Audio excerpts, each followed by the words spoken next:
primeiro livro do Novo Testamento, no versículo 14.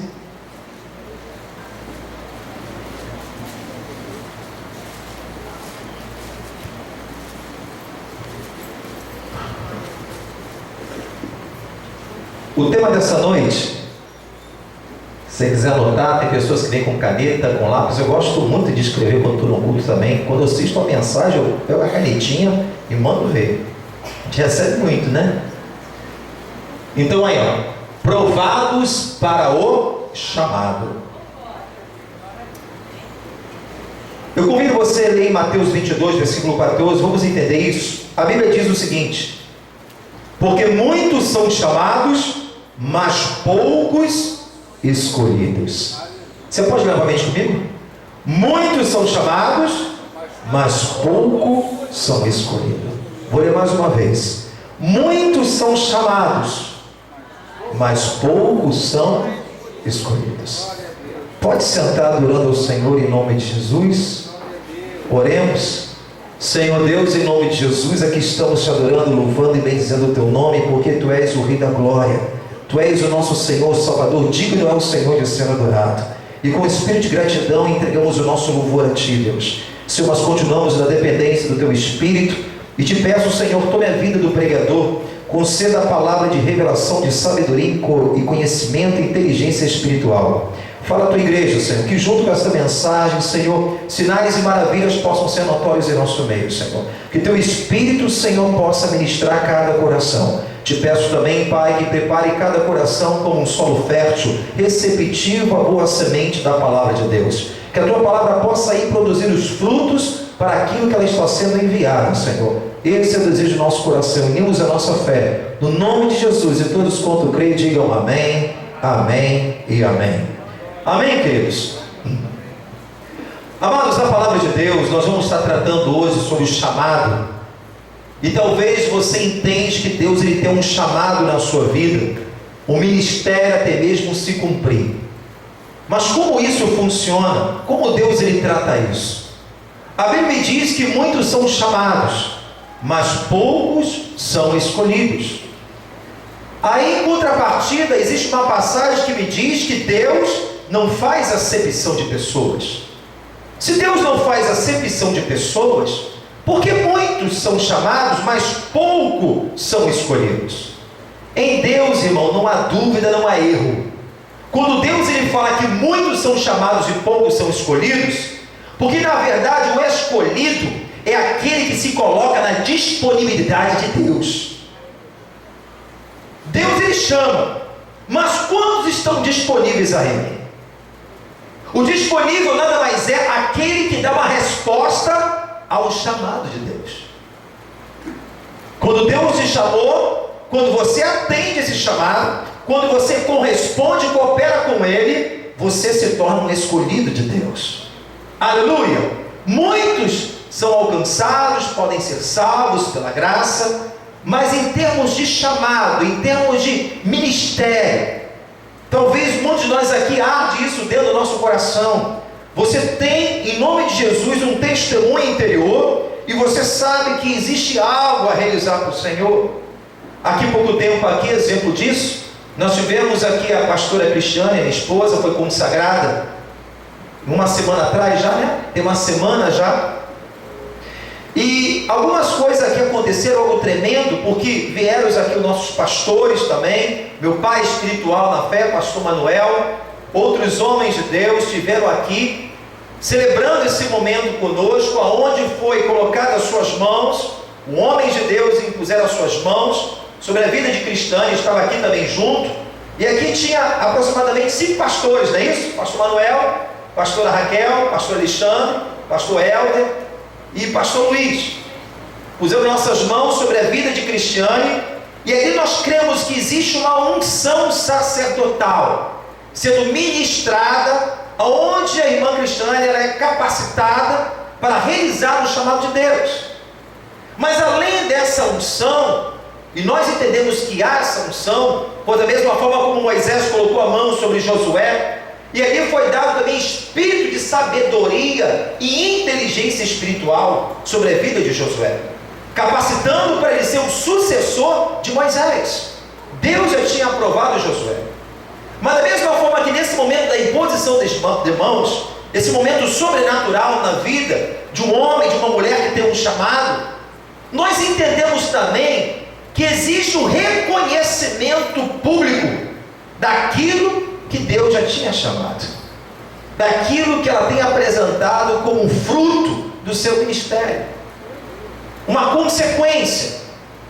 Então, amados, em nome de Jesus, uma das coisas que Deus trata em nossa vida, para cumprir um chamado, o primeiro teste que o servo e a serva de Deus passa, aquele que tem de um chamado, que tem realmente algo em realizar para Deus, o primeiro teste que Deus permite a todos passarem é pelo teste do tempo.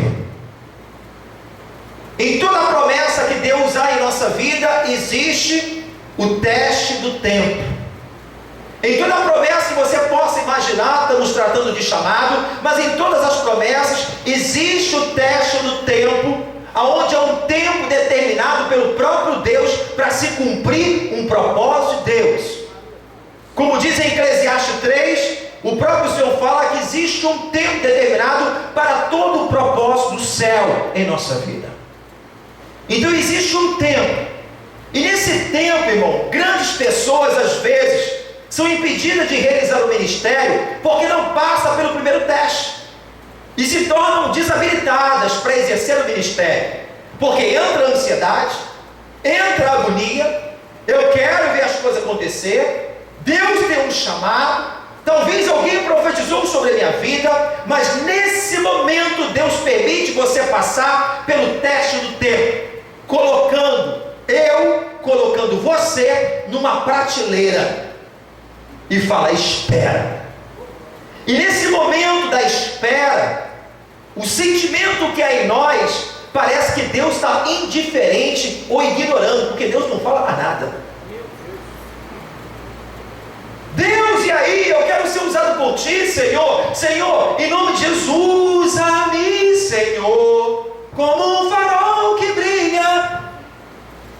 Senhor, em nome de Jesus, eis-me aqui, Senhor. Me fala para onde irei e eu Te servirei, Pai. Usa a minha vida, glorifica o Teu nome. Todo cristão que se preze, quando ele se converte, quando começa a entender as coisas de Deus, ele fica animadão. Usa, Senhor, me usa na cura, me usa na profecia, me usa como esses homens de Deus o Senhor tem usado, me usa na palavra, me usa no louvor. Aí Deus, ele vê aquilo, coloca o servo e a serva numa prateleira e fala assim: espera. E se você não passar por esse teste, você se torna uma pessoa desabilitada para o ministério. Porque eu entendo que nesse meio tempo, quando Deus ele coloca o homem na prateleira, ainda que ele tenha desejo de usá-lo, ele sabe que nesse meio tempo muita coisa tem que ser trabalhada dentro de nós.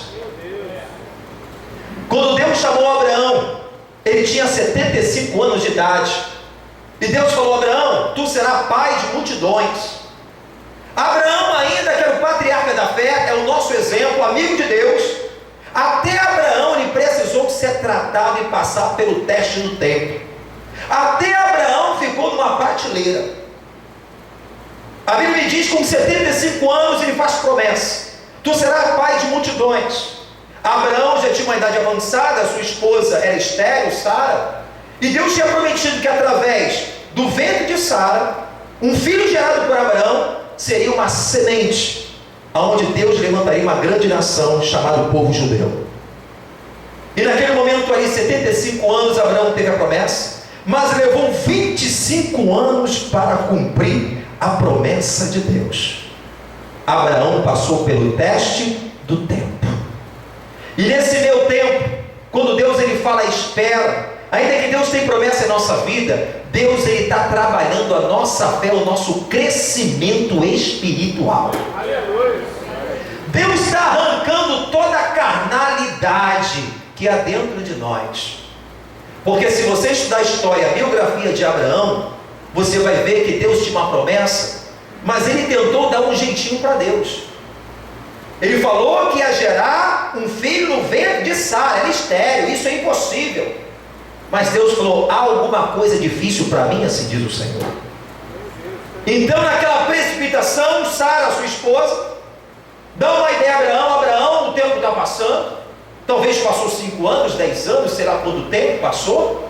E aí Sara, agoniada, vendo o seu ventre, era estéril, não poderia gerar filho, a idade cada dia que passa avançando, Abraão já é idoso, Abraão já olhava para Sara, e a Sara com aquela cara de maracujá. Ela falou assim: Abraão, nós podemos fazer o seguinte, é costume nosso, é cultura, quando nós não temos um herdeiro, nós podemos pegar a serva, que era chamada Agar, e você se deita com ela para gerar um herdeiro em nossa casa. Era um costume, era uma cultura, para que pudesse a continuar a geração. Naquele momento Abraão entra na de Sara, e ali deita com Agar, a escrava, e ela concebe um filho, e esse filho é chamado Ismael. O próprio ali em Gênesis 17, quando Deus aparece para Abraão, ele já tinha Ismael. Em outras palavras, Abraão diz assim: tá bom Ismael, Deus, tá bom, já é o herdeiro. E Deus fala: não, ele não é o filho da promessa. A promessa está em Isaac, e no tempo determinado vai se cumprir na sua vida. Paulo, no livro de Gálatas capítulo 4, me diz, abra a sua Bíblia, olha que tremendo isso aqui. Gálatas capítulo 4,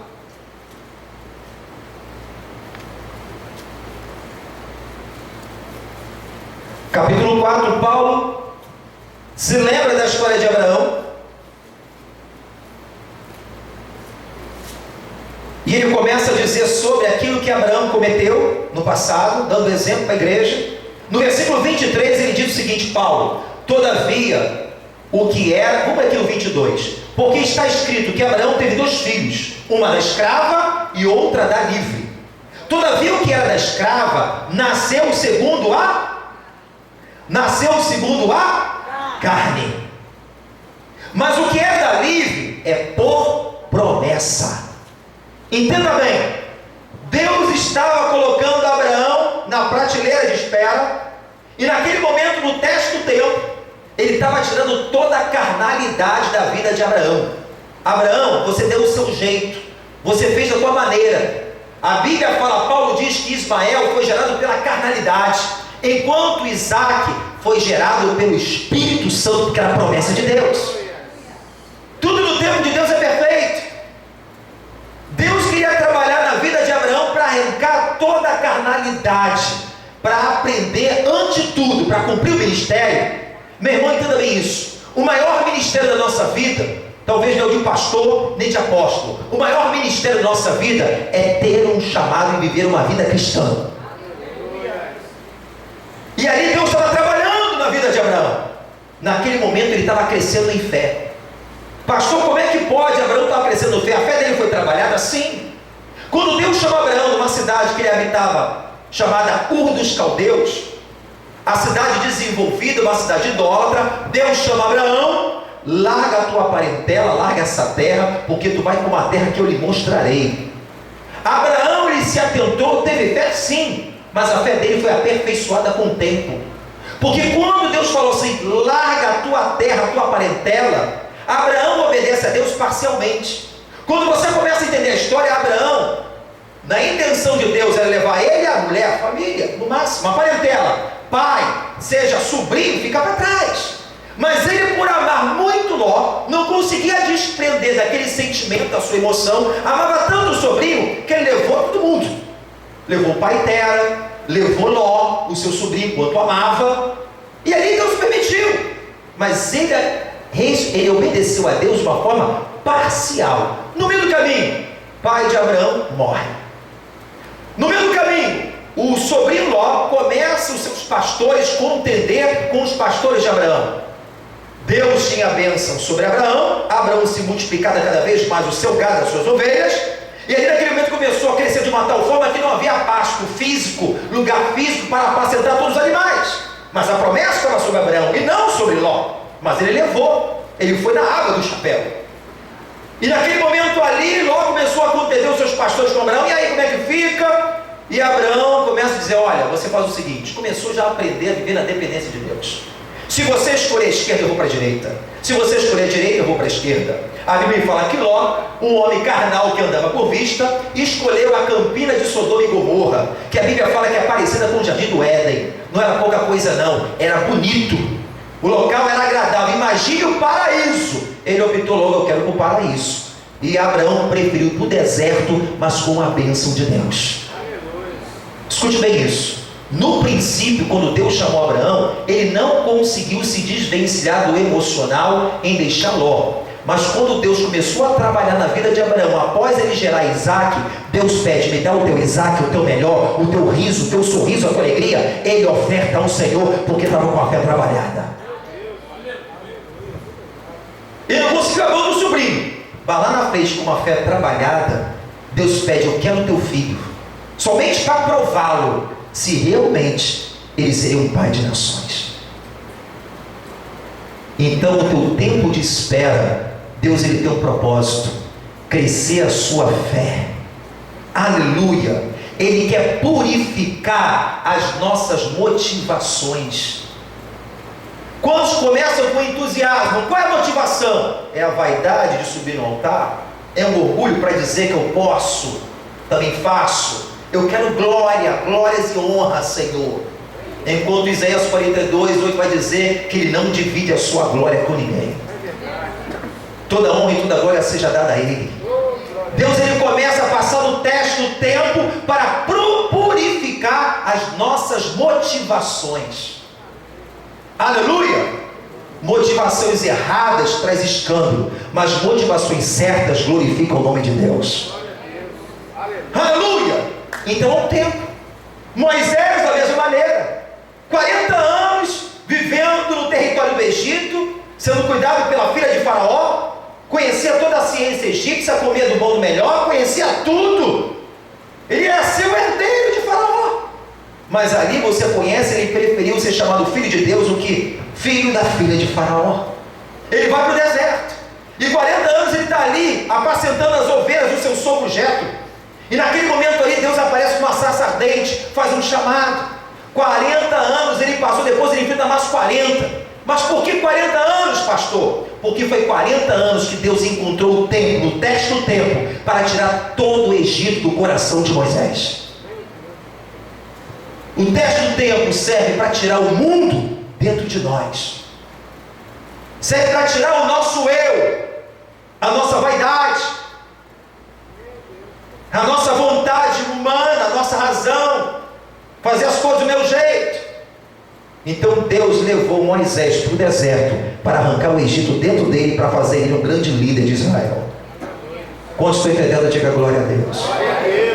Eu vou para o melhor e maior referencial, que não é Abraão nem Moisés, ainda que são grandes homens de Deus. Jesus Cristo. Ele cumpriu o seu ministério com 30 anos. Após ele ser batizado pelo seu primo João Batista no Rio Jordão, aonde veio o símbolo da Trindade, Pai, Filho e Espírito Santo. O Espírito Santo em forma corpórea de uma pomba, e todos ali ouvem do alto dos céus, dizendo: o próprio Deus dando testemunho do seu Filho: este é meu Filho amado, a quem me comprazo. Até então Jesus era desconhecido, anonimato. Você não vê Jesus operando milagre? Muitos achavam que era filho do carpinteiro, mas após o batismo, quando ele desce as águas, ele é revelado publicamente: este aqui é meu Filho amado, a quem me comprazo, assim diz o Senhor.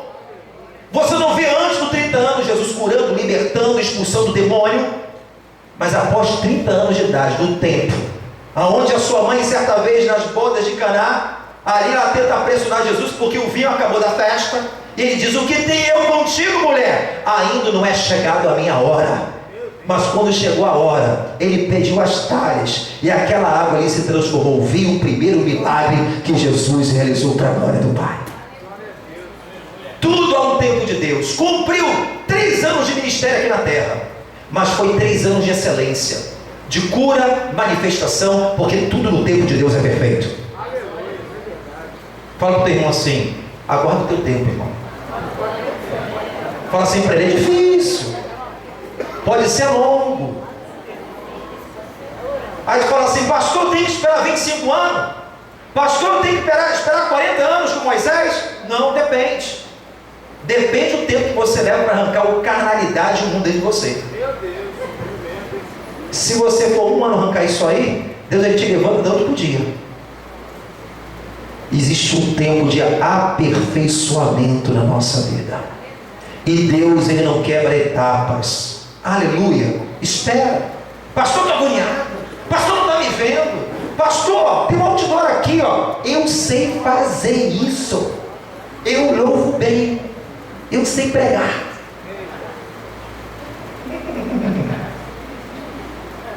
E Jesus, ó, parece que não está nem aí. Deus, o senhor não está me vendo? Deus ele está provando. Se você é fiel no pouco, ele te coloca no muito. Deus está provando se a sua impaciência vai te dominar, a sua ansiedade vai tomar a frente de Deus. Aleluia!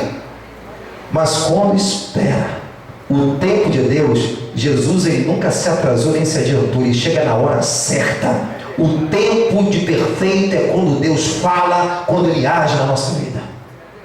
O relógio de Jesus não se atrasa e nem se adianta. Ele é perfeito naquilo que ele diz.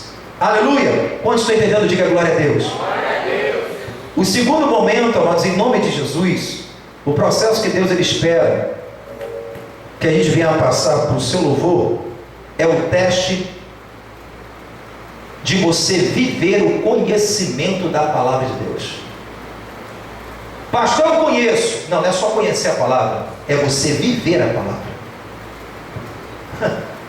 Fala para o seu irmão, o teste, irmão, acontece tudo no mesmo tempo. O tempo de espera, nesse mesmo tempo de esperar, acontece esse teste também. De você viver a palavra, não é somente conhecer a palavra. Conhecer é uma coisa, viver a prática é outra. Mateus 7, versículo 24, diz que o homem sábio, aquele que tem a sabedoria de Deus, ele ouve a palavra e pratica. É chamado sensato, que tem sensatez, é sábio. Agora o insensato, sem sensatez, o louco, é aquele que somente ouve a palavra, mas não pratica. Aquele que ouve e pratica é comparado àquele que está edificando a sua vida, construindo sobre uma rocha. Pode vir um vento forte, pode vir as intempéries da vida, a tempestade, a casa ela pode até sofrer um abalo, mas ela se tornará inabalável porque está sendo construída sobre a palavra de Deus. Aquele que somente ouve. Já viu aquelas casas, irmão? Isso aí não é só em comunidade não. Esse tal de Sérgio Naia aí que estava sendo processado, até prédio na Barra da Tijuca se colocou um alicerce falso, começa a dar rachadura, começa a vir infiltração e da noite para o dia de repente cai tudo, porque o alicerce é ruim. É um péssimo material. Então Deus ele permite passar pelo segundo teste, que acontece tudo junto. O teste do tempo, mas o teste agora. Você está vivendo a minha palavra?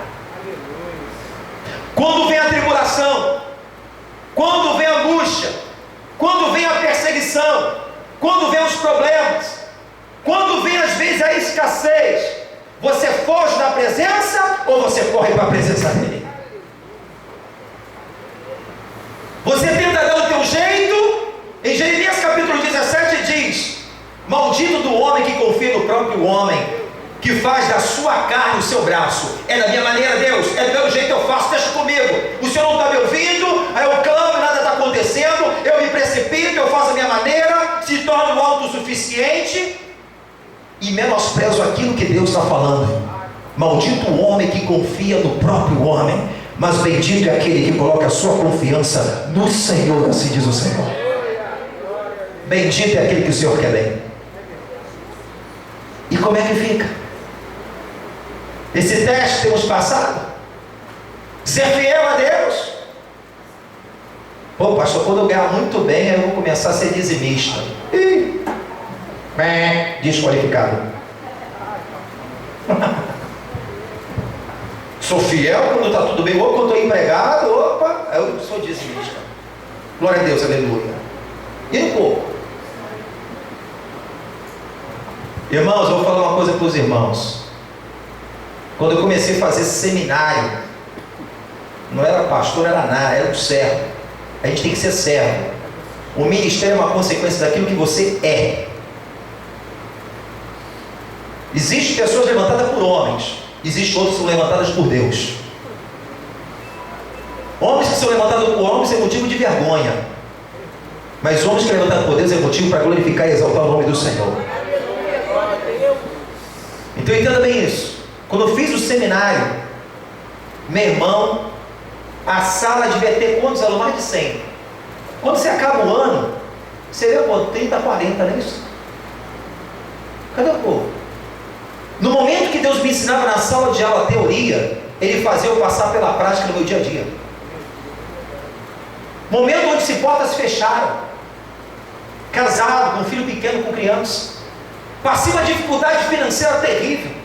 Para ter dinheiro para mim fazer o seminário, era um custo, às vezes o dinheiro da passagem estava difícil. Se às vezes no trabalho cansado, eu tenho foto quando eu fazia o seminário, parecia um bandido eu. Barbudo, uma cara de derrotado, magro, chupado. Mas se o meu Jesus ele foi até o fim, eu vou até o fim porque Ele é comigo. Se Ele falou, Ele é poderoso para cumprir a sua palavra. Aprendi a coisa no seminário, o professor pregando, meu Deus, aquela palavra aí eu não encontro. Persevera. Deus prova. O obreiro ele é aprovado para ser depois aprovado pelo Senhor. Para a glória de Deus, com muito sacrifício, com muita dificuldade. Mas até aqui o Senhor tem nos ajudado, assim diz o Senhor. Então existe um teste, existe um momento. Deus permite passarmos situações. A Bíblia me diz no livro de Salmo, de Número, abra a sua Bíblia, Salmo 105, falando aqui de um homem de Deus chamado José. Tu conhece a história dele melhor do que eu. Salmo 105, no verso 17. Olha que o próprio Deus falou. Era um momento, irmão, que a palavra de Deus é totalmente insubstituível na tua vida. É só ela que você pode contar, é só ela que você pode se apoiar. Deserto é assim. Deserto você tem pessoas do teu lado que ela até te ama, ela quer te ajudar, mas ela é tão limitada que por mais que ela tenha amor pela sua vida, ela não pode fazer muito por você. É no momento que você se apega na palavra e fala: meu Deus, é exatamente o deserto. Já viu no deserto? Você chega no deserto, tu olha para frente, a duna, tu olha para trás, a duna de areia, não tem nada para a direita, não tem nada para a esquerda. É o momento que você para e começa a entender que existe um Deus nos céus, e você começa a clamar, e o clamor é o grito da alma: Senhor, nada tenho, mas existe que tem um Deus todo-poderoso que pode me ajudar nesse momento. Eu clamo a Ti, porque Tu é minha fortaleza, meu refúgio, meu socorro bem presente no dia da minha angústia. É um momento de experiência com Deus. Quantos momentos eu levo assim: Senhor, não vai dar. Ele fala: vai dar porque eu sou com você. Eu não vou conseguir. Você vai conseguir, continua caminhando, faz a tua parte que eu faço a minha. Momento de escassez, dificuldades. Orava, Deus manifestava o milagre dele. A maiores experiências dos homens de Deus nas Escrituras não foi no monte, foram no deserto. Aleluia. Por que Deus permite passar isso? Para a gente sair do salto alto e entender que nós somos dependentes dele. Para você não se encher: eu posso tudo, tenho a bênção, eu passo, aconteço, eu tenho poder, tenho dinheiro. De vez em quando Deus ele puxa o nosso tapete assim, ó. Você não esquece que eu sou da sua vida. Meu irmão, escute isso. Todo eu sou que você ouve, ele é acompanhado de um adjetivo ou substantivo. Exemplo: eu sou médico, né? Podemos dizer, eu não sou médico, eu estou aqui conjecturando. Eu sou advogado, eu sou bonito. Oh, glória. Escute isso. Deus não precisa nem de adjetivo e substantivo. Ele é o eu sou, Ele é o alfa, Ele é o ômega, Ele é o princípio, Ele é o fim, Ele é o Senhor. Ele não precisa. Eu vou em nome de quem, Deus? Moisés perguntou a Deus. Você vai no nome do eu sou. Eu sou o que sou, Moisés. Aleluia. Você é forte demais. Meu irmão, em nome de Jesus, no tempo da dificuldade, José do Egito foi vendido pelos irmãos aos mercadores. Passou o que passou, Deus deu uma visão. Eu tenho promessa na sua vida, José. Os irmãos o invejaram, tentaram matá-lo.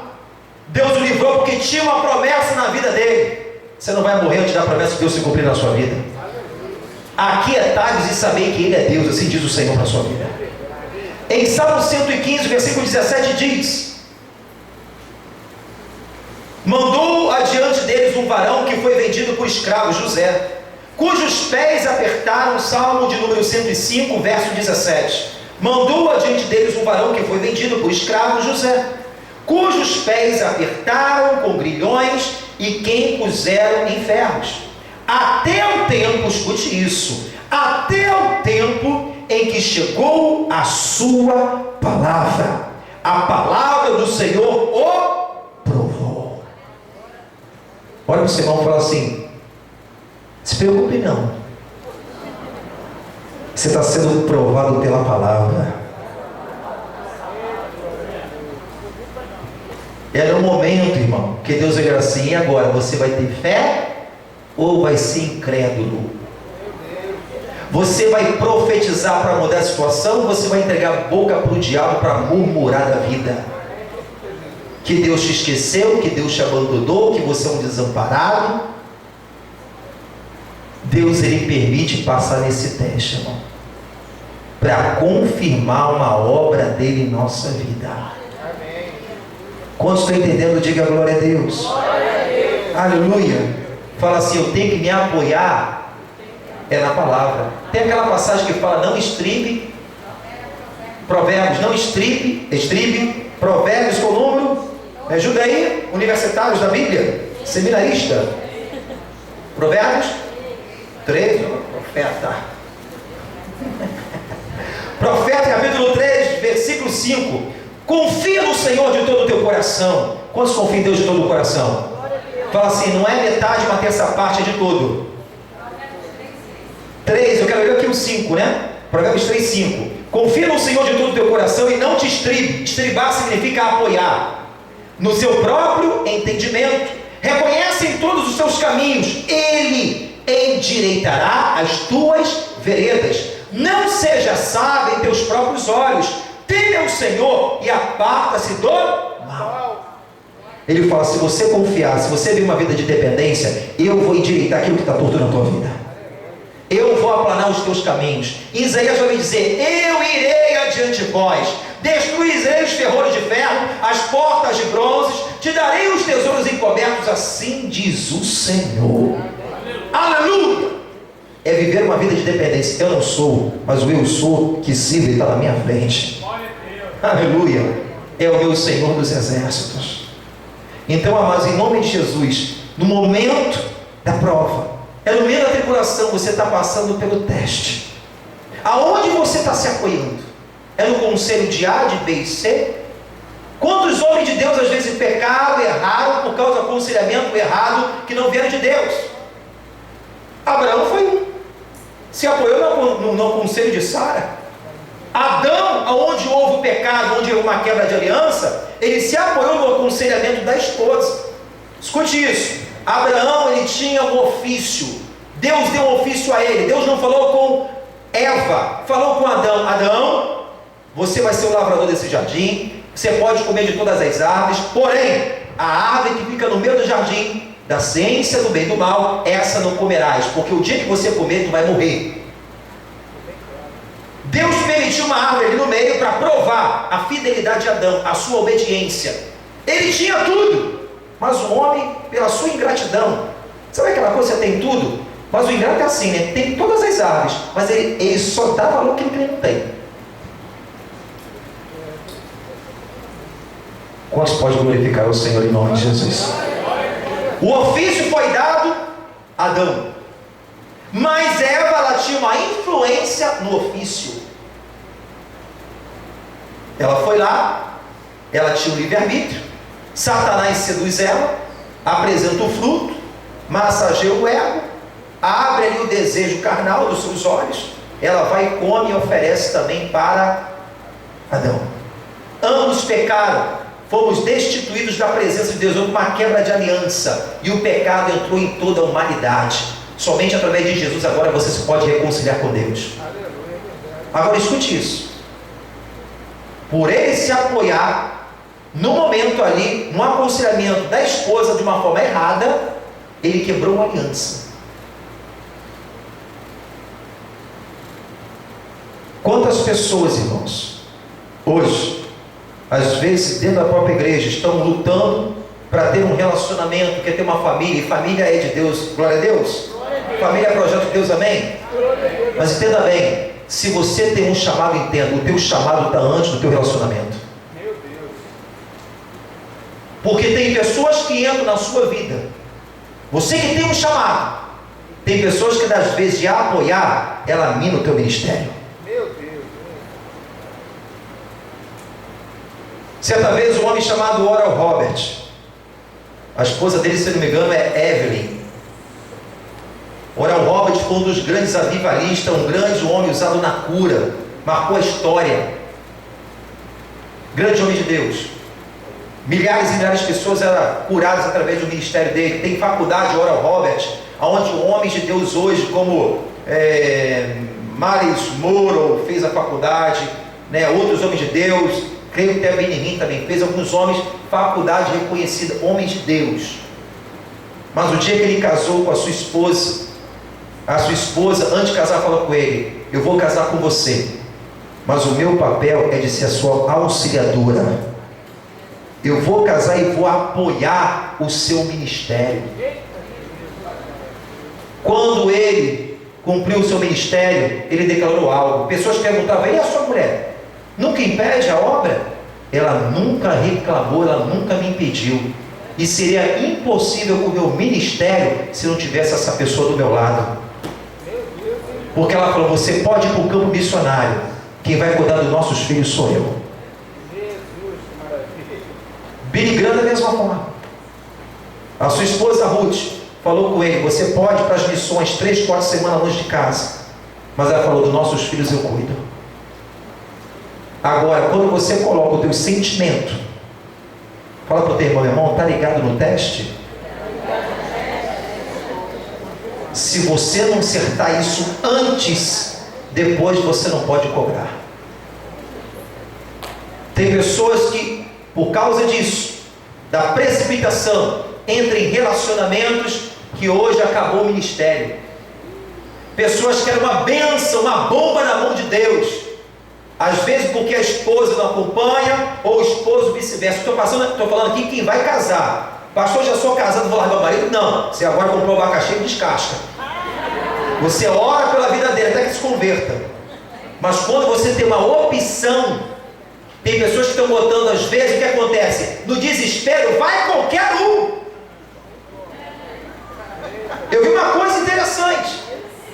Uma pessoa quando vai adquirir um bem de valor, ela pensa antes: eu quero trocar de carro e vou trocar em nome de Jesus. Meu carro já está aí, estou com intenção de trocar. Mas tudo que a gente tem que fazer, a gente tem que pensar. Minha esposa está do meu lado, a gente tem que ajudar. Vou verificar, vou pesquisar. Quando chegar o tempo, eu vou fazer. Quando a gente é uma coisa de bem de valor, o que a gente faz? A gente pesquisa. A gente vai lá, vai ver o carro. Eu fui lá ver uma semana lá. Não, isso aqui está manchadinho, isso aqui eu não quero não. Carro usado, né? Não, dá para me comprar uma coisa melhor. O valor? Não, a gente examina muito bem, meu irmão. E para casar, caso com qualquer um? Tá vindo na rua, é lucro? É lucro? Às vezes é aquele negócio, a cruz vai carregar pelo resto da vida. Quem tem ouvidos, ouça que o Espírito diz à igreja. Aleluia. Abre em 1 Pedro capítulo 1. Quantos estão entendendo? Diga glória a Deus. Fala assim: você quer ver o chamado? Você quer viver um ministério? Você quer realmente Jesus? Quer viver um chamado meio bonito? Aí guarda isso aqui, ó. Pastor, mas o negócio está demorando. Às vezes o tempo é longo. 1 Pedro 1, versículo 6. Em que vós grandemente ardentemente vos alegrais. Ainda que agora importa, sendo necessário, fala para o irmão, é uma necessidade, não é opção, que sejais por um pouco contristado com várias provações, para que a prova da vossa fé, muito mais preciosa do que ouro, que perece e é provado pelo fogo, se ache em louvor, honra e glória na revelação de Jesus Cristo. Está estranhando? Meu Deus do céu, o que está acontecendo? Que prova é essa? Não estranheis, aleluia, por algum tempo, para provar o que é a nossa fé, para que ela venha a ser o que? Mais preciosa do que o ouro. Pastor, então Deus, ele trabalha às vezes permitindo dificuldade? Sim. Como é que você vai agir fé se você não tem dificuldade na sua vida? Como é que eu posso dizer assim, eu tenho fé? Meu irmão, a conta está lá, está bombando, estou com dinheiro na caderneta lá, não tem problema nenhum, está tudo resolvidão, glória a Deus, aleluia.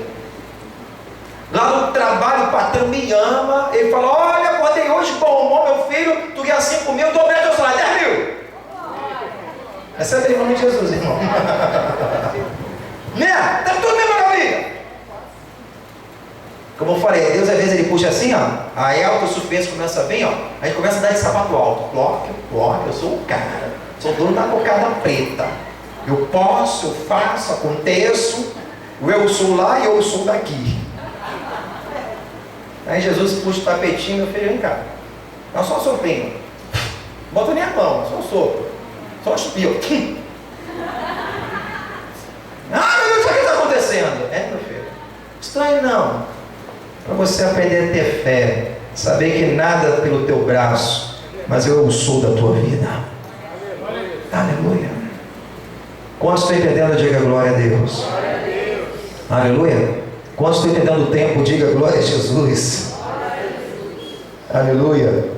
Meu irmão, porque no momento das batalhas espirituais, é no momento da guerra, das provações, das lutas, que Deus, ele nos concede habilidade para aprender a utilizar as armas espirituais na nossa vida. Você há de convir comigo que quando a pessoa passa por uma provação no deserto, o clamor fica mais fervoroso. Não é aquela oração de você agradecer a janta e o almoço. Obrigado, Jesus, pelo camarão, pelas batatas fritas. Obrigado. Bom, Senhor Deus, olha Deus. Mas quando o calo aperta, meu irmão, a oração é diferente do clamor. Oração é uma petição, clamor é chamado grito da alma. Sabe aquela coisa que a tua alma grita? Deus, não é berrar não, mas aqui dentro, tu sabe que chegou lá no céu. É nesse momento que a gente começa a viver de dependência, experiência e saber que Deus é Deus na nossa vida. Deus, ele permite passar situações, testes como do tempo, arrancar o mundo, a carnalidade. Depois, ele, nesse mesmo teste, ele fala, agora você vai viver a minha palavra. É bonita, é linda, que palavra bonita. Esse sermão foi tremendo, é. E quando o calo aperta? Ai, meu Deus do céu. Deus permite você passar para você vivenciar a palavra de Deus. Não ser somente um ouvinte, mas também ser o que? Um praticante da palavra do Senhor. Aleluia! Então é nesse momento, amados, em nome de Jesus. E o terceiro teste aqui, que eu coloquei aqui. Aleluia! O terceiro teste que Deus ele permite a gente passar é o teste da habilidade para servir a Deus. Aleluia! Tem pessoas que falam, Senhor, me use. Senhor, toma minha vida, não pertenço mais a mim, pertenço a Ti. Aí passa pelo teste. Tem algo que a pessoa às vezes ela se torna desabilitada por causa exatamente desse teste.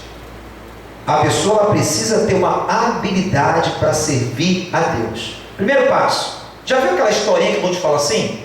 Eu não sirvo homem, mas sirvo a Deus. Então você não serve ninguém. Você, para servir a Deus, não existe isso. Você tem que servir homem. O teu próximo é uma pessoa. Um pastor é uma pessoa. Servir a Deus implica em servir a sua igreja, em servir o seu ministério, em servir aqueles que estão do seu lado, em servir ao seu líder espiritual. Entenda bem isso. Deus, ele observa como é que a sua relação de servir diante das lideranças, diante do seu próximo. Ele vê se você está sendo aprovado ou reprovado. Já viu pessoas que querem ser líder e não conseguem nem se relacionar com as pessoas? Como é que pode? Não consegue amar, não consegue conversar, tudo é motivo para discórdia, tudo é motivo para contenda. Como é que pode ser um líder assim? Ah, pastor, mas aquela pessoa é esquisita. Todos os homens de Deus são esquisitos. Ah, pastor, mas é esquisito. Sirva o esquisito, que Deus vai te honrar. Aleluia! Pode ter certeza. É uma pessoa, é falho, é humano, mas se Deus colocou para você estar ali numa igreja, sirva a sua igreja, sirva o ministério que Deus está colocando na sua mão, sirva aquela liderança. Porque se você não consegue servir a homem, você não consegue servir a Deus. Entenda bem isso. Deus, ele trabalha dessa forma, irmão. Você queira ou não. Eu não gosto disso, eu não aceito. Então você não está pronto para servir a Deus. Entenda bem isso. O próprio Senhor Jesus, ele serviu a todos. Ele sendo o Rei da Glória, lavou os pés de todos eles. Dos discípulos, os pés ele todo fedorento, cheio de unha cravada, aqueles pés da vida. Jesus deu um valor, mostrando sobre humilhação. Porque quem serve é que tem um espírito de humildade. O soberbo não consegue servir ninguém, ele só serve a ele mesmo. Aleluia! Jesus, ele dá exemplo. Detalhe: Moisés, Deus colocou, ele falou, Moisés servo de Deus, mas Josué é servo de Moisés. Moisés era servo de Deus, Josué servo de Moisés. Deus colocou Josué para quê? Para servir a Moisés. Porque tem momentos que o homem de Deus, ele precisa da ajuda, porque mandoria não faz verão. Nenhum pastor faz obra de Deus sozinho. A igreja é um corpo, e cada um é membro do corpo, e o corpo bem ajustado gera o crescimento. É melhor ser dois do que um. Momentos às vezes de uma fraqueza, momentos às vezes de uma ajuda, tem uma pessoa que está ali, eu estou aqui, pastor, para ajudar nessa missão, porque o reino de Deus não é seu, mas é do Senhor, e estamos juntos. Nem é pessoa para questionar, para apontar e dizer o que tem que fazer, não, é para somar. Você não vê Josué em nenhuma maneira ali, em nenhum momento questionando Moisés e nem a sua liderança. Moisés às vezes estava ali, lá orando. Aonde foi falado aqui essa noite, foi colocado dois servos, Arão e U, para segurar as mãos de Moisés. Moisés com uma idade avançada, Deus ouvia a oração de Moisés, ele sentava sobre uma pedra cansado pela idade. A Bíblia me diz que quando Moisés levantava as mãos para interceder pelo povo, o povo de Deus prevalecia contra os inimigos. Mas quando as mãos de Moisés se abaixavam, o povo estava perdendo a batalha. Os homens de Deus, para ajudar Moisés, Arão e Ur de um lado e do outro, levantavam as mãos de Moisés, enquanto Moisés estava com as mãos no alto, onde estava sendo sustentado. Deus estava dando vitória ao povo de Deus, a Israel. É desse jeito. Deus chamou Eliseu para servir Elias. E aquele que é servo não abre a mão, meu irmão, de servir. Por 3 vezes Elias insiste com Eliseu: meu irmão, vai para Gilgal, vai para lá, me larga, rapaz. Eliseu fala: eu não largo de você. Onde estou entendendo? Diga glória a Deus. Sabe o que ele pediu a Elias quando Elias foi arrebatado, foi tomado pelo carro ali de fogo, lá na carruagem? Eu quero a porção dobrada. Elias falou: tudo pede, rapaz, você vai pedir bem, hein?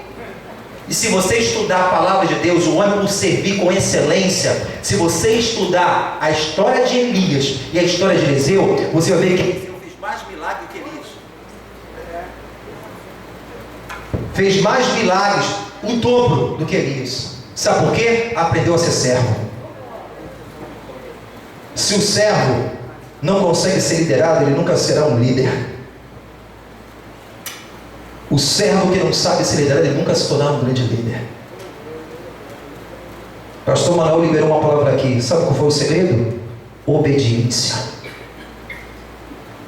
Em tempos difíceis, obediência. Obediência. Sabendo que Deus está o quê? No controle. Quantos estão entendendo? Diga glória a Deus. Aleluia. Pastor, eu não servi. Muitas pessoas foram chamadas para servir, não serviram. Foram desqualificados no meio do caminho. Coré da Tamirão foi um. Ele era administrador do templo, já tinha um ofício, estava servindo. Deus estava provando a fidelidade deles. Começou a questionar Moisés: só Deus falar contigo? Deus fala comigo também. Que negócio é só você que ora, só você que opera milagre? Eu também quero fazer isso. Fez uma rebelião. Moisés tranquilão, resolvidão. Se você está certo, eu estou errado, e vamos ver quem está certo e está errado nessa história. A Bíblia fala que a terra se abriu e foram tragados no meio do deserto. O próprio Deus. Aleluia. Geazi foi levantado para servir Eliseu. Começou muito bem, mas depois ele se corrompeu, porque quando Naamã foi curado, ele foi atrás de Naamã para pegar dinheiro.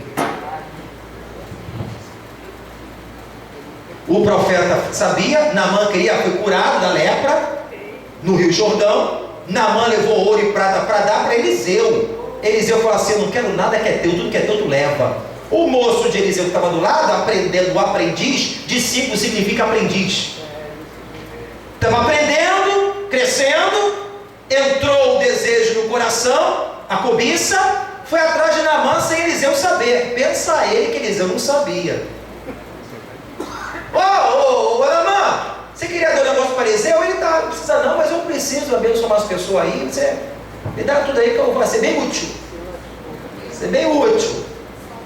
Quando chega em Eliseu, novamente, o Espírito Santo revelou a Eliseu o profeta.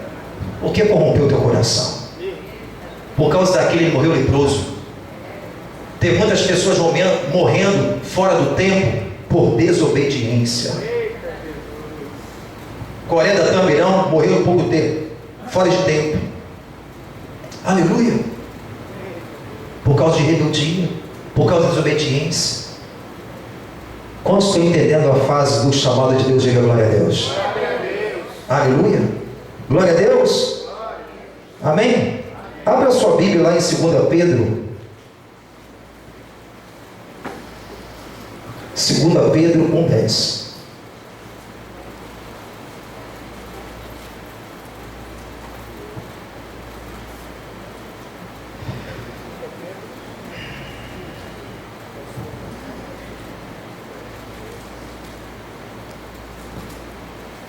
Segunda Pedro 1:10.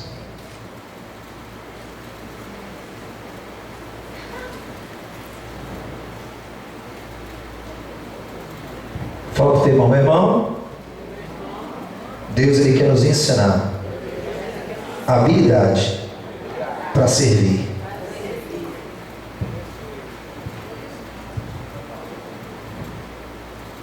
Em 2 Pedro 1:10 diz assim: portanto, irmãos, procurai fazer cada vez mais firme a vossa vocação, o vosso chamado. Procurai cada vez mais estar o que? Firme no seu chamado e eleição, porque fazendo isto, nunca jamais tropeçareis. Aleluia. Firme. Pastor, o tempo está passando. Firme. Pastor, os problemas estão aí, tudo, estou lutando aqui, tem que agir fé, firme. Tem que servir. Quanto tempo estou servindo? Independente. Ah, mas eu não gosto de limpar banheiro. Eu não fui chamado. Quem que foi chamado? Quem que foi chamado para limpar banheiro, irmão? Quando Deus começa a realizar uma obra na nossa vida, a gente começa a fazer aquilo que a gente não quer.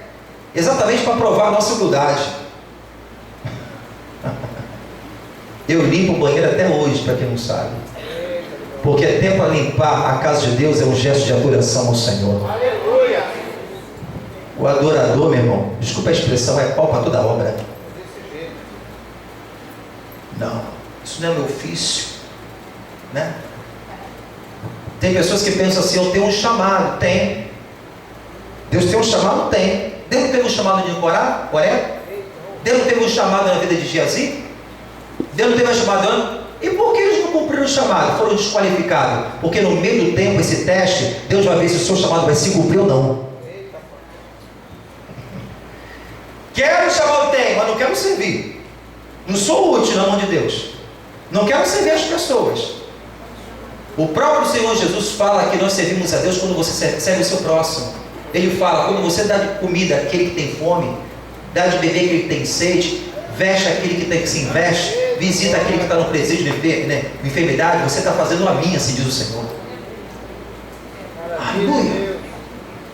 Aleluia. Vamos ficar de pé e abra em Provérbios 24, 27.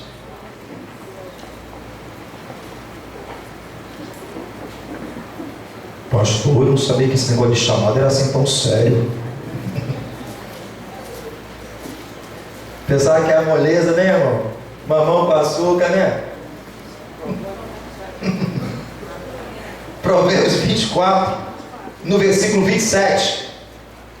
Está aí a receita do bolo. Todos acharam? Provérbios 25, versículo 27. Prepara fora a tua obra. 24, versículo 27. Prepara fora a tua obra, prepara-o, apronta no campo, então edifica a tua casa. Se prepara para Deus construir o seu chamado, a sua casa ministerial. Aleluia. Prepara. Antes de você construir alguma coisa, você tem que preparar o terreno. Não é isso? Tem coisas que a gente teve que limpar aqui primeiro. São 30 caminhões de entulho aqui, para a gente formar esse templo aqui que está bonitinho. Teve um tempo, sufoco, esforço, dedicação. Teve um tempo, mas o tempo é de Deus. A gente só coopera com aquele que é fiel. Fecha teus olhos em nome de Jesus. Eu convido o ministério de louvor. Eu quero orar, puxar